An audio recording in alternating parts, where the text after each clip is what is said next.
Iran ও ইসরায়েলের চলমান সংঘাত শুরুর পর এই প্রথমবার মুখ খুললেন চীনের প্রেসিডেন্ট শি জিনপিং।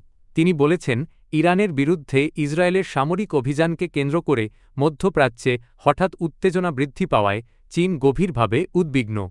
চীনের রাষ্ট্রীয় সংবাদ সংস্থা সিনহুয়ার বরাত দিয়ে সিএনএনের প্রতিবেদনে একথা বলা হয়েছে। ইরানের গুরুত্বপূর্ণ কূটনৈতিক ও অর্থনৈতিক মিত্র চীন। চীনের প্রেসিডেন্ট বলেন, চীন অন্য কোনো দেশের সার্বভৌমত্ব, নিরাপত্তা ও আঞ্চলিক অখণ্ডতা লঙ্ঘনকারী যে কোনো কর্মকাণ্ডের বিরোধিতা করে। তিনি আরও বলেন, সামরিক সংঘাত কোনো সমস্যার সমাধান নয়।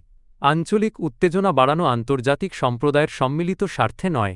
কাজাখস্তানের রাজধানী আস্তানায় উজবেকিস্তানের প্রেসিডেন্ট শাভকাত মির্জিয়োয়েভের সঙ্গে এক যৌথ সংবাদ সম্মেলনে চীনের প্রেসিডেন্ট এ কথা বলেন।